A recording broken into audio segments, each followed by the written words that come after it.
तो काफ़ी लोग मुझसे पूछते रहते हैं कि DSSB के जो टेस्ट वगैरह हैं, जो PYQ होते हैं, वो हम टेक्स्ट बुक में किस तरीके से दे सकते हैं। तो सबसे पहले जो है आपको जो है होम पेज में जाना होगा। तो ये हमारा होम पेज जब हम ऐप ओपन करते हैं तो उसके बाद जो हमें जो है टेस्ट में जाना पड़ेगा। यहाँ पे टेस्ट मैंने टाइप किया, ठीक है। तो उसके बाद जो है आपको यहाँ पे सर्च वाला जो है, यहाँ पे आपको DSSB टाइप करना पड़ेगा, ठीक है। तो उसके बाद जो है आपको जाना है, तो आपको नीचे नहीं जाना है, जैसे यहाँ पे नहीं जाना, आपको यहाँ जाना है, व्यू ऑल में जाना है आपको। और यहाँ पे तो यहाँ पे जो है बहुत सारे जो भी DSSB के जो भी एग्ज़ाम होते हैं, TGT PGT और PRT, फिर टीचिंग नॉन टीचिंग, सारे जो है टेस्ट यहाँ पे आपको अवेलेबल हो जाएंगे। तो ये आप टेस्ट दे सकते हो। इसके अलावा जो मैं अलग से और बताना चाहती हूँ कि इसमें आप जो है इसमें यहाँ पे टेस्ट सीरीज़ में जब हम जाते हैं ना, तो किसी भी जैसे मान लो इसको टाइप किया आपने, PGT वाले को टाइप किया, ठीक है।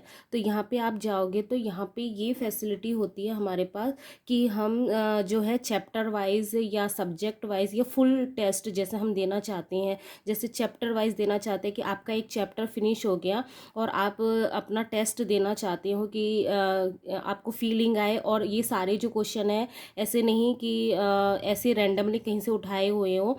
PYQ रिलेटेड मतलब मोस्ट इम्पॉर्टेंट जो DSSB में मल्टीपल टाइम्स पूछे गए हैं या इधर उधर से, तो उस तरीके से इन्होंने टेस्ट बनाए हुए होते हैं।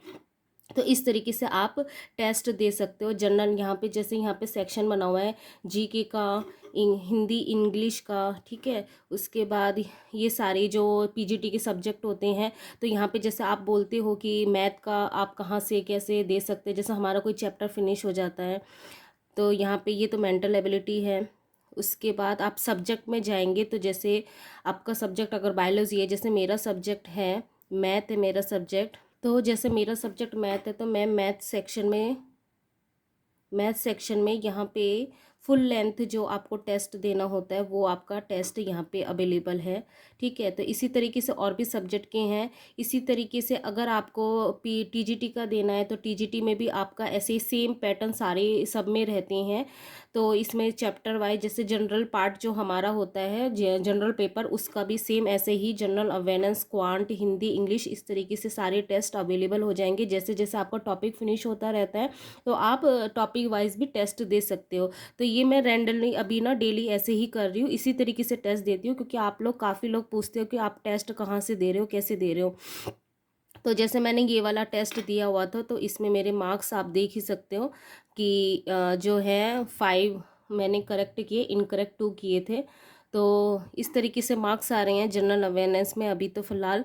उसके बाद जो है और भी जैसे मान लो नॉन टीचिंग के अगर हम देखना चाहते हैं, जैसे नॉन टीचिंग में भी आप ये समझो कि जो पेपर 1 होता है वो हमारे लिए हेल्पफुल होता है, तो वो उसकी जो भी टेस्ट है तो वो भी हम दे सकते हैं। जैसे यहाँ पे मैंने जैसे एशियन हिस्ट्री मेरी फिनिश हो गई थी तो फिर मैंने यहाँ पे टेस्ट दिया हुआ था, तो यहाँ पे 8 मेरे करेक्ट हुए, 2 इनकरेक्ट हुए। तो इस तरीके से आप देख भी सकते हो आपकी कहाँ पे क्या ग्रोथ हो रही है। और जो रॉन्ग हो जाते हैं ना, जैसे यहाँ पे सॉल्यूशन में आप जाओ, सॉल्यूशन में आप जाके फिर रॉन्ग जो हो रहे हैं उसका रीज़न क्या है, व्यू सॉल्यूशन में जाओ। व्यू सॉल्यूशन में आपको ये सारे जो भी एक्स्ट्रा इन्फॉर्मेशन होती है ना, तो ये मैं लिख के रखती हूँ, तो मेरे एक अच्छा खासा नोट्स भी बन जा रहा है। तो इस तरीके से आप स्टडी कर सकते हो। और इसके अलावा जो राइट भी हो रहे हैं ना, उसमें भी एक्स्ट्रा इन्फॉर्मेशन, हर एक क्वेश्चन का एक्स्ट्रा इन्फॉर्मेशन रहता है। तो आपको इस तरीके से अगर करोगे तो आपका एक अच्छा खासा नोट्स बन जाएगा, क्योंकि कितना भी आप कहीं से भी पढ़ लो लेकिन क्वेश्चन तो अलग से बनेंगे ही बनेंगे। जो तो उनको आप क्या कर सकते हो, आप लिख के रख सकते हो अलग से।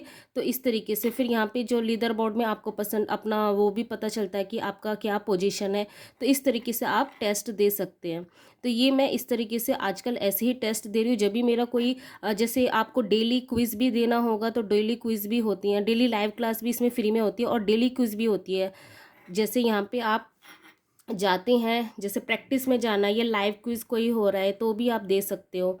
तो यहाँ पे लाइव क्विज अभी हाल फिलहाल कोई हो नहीं रहा, तो वो डेली का लाइव क्विज वो भी हम दे सकते हैं। इसके अलावा जैसे आपको प्रीवियस पेपर है इसका भी टेस्ट देना है, जैसे हमारे जो जनरल पार्ट होते हैं तो इंग्लिश, मैथ, रीजनिंग, इनके जो अलग अलग जगह से क्वेश्चन हो रहे होते हैं उसको भी हम दे सकते हैं यहाँ पे। ठीक है, जैसे मैंने चूज़ किया हुआ है RPSC NT जो भी टीचिंग एग्जाम है वो मैंने सेलेक्ट किए हुए हैं, तो उसके ये सारे आ जाते हैं। तो ये सारी चीज़ें, फिर प्रैक्टिस भी आपको अगर डेली का अपना करना हो तो यहाँ पे सेक्शन बने हुए हैं, हिंदी और ये सारे इंग्लिश, जनरल अवेयरनेस, फिर एलिमेंट्री मैथ जो हमारी जनरल मैथ होती है और जनरल साइंस। तो इस तरीके से तो आप टेस्ट भी दे सकते हो, ये मैंने सारे दे चुकी हूँ पहले प्रीवियस में। तो मेरे मार्क्स ऐसे ही हैं, हिंदी में अच्छे आते हैं, तो अभी इसलिए मैं हिंदी को मैं करती भी नहीं हूँ, क्योंकि जो पेंडिंग है पहले उसको कर लिया जाए। तो ग्रामर में भी देखो 139 आपके टेस्ट है, तो ये सारे टेस्ट आप दे सकते हो। तो काफ़ी अच्छा ऐप है, तो इस तरीके से आप कर सकते हो। बाकी और जब आप यूज़ करोगे ना खुद से तो आपको और अच्छे से पता चलता हुआ रहेगा। तो यही था, तो फिर मिलते हैं नेक्स्ट ब्लॉग में। तो ओके, बाय।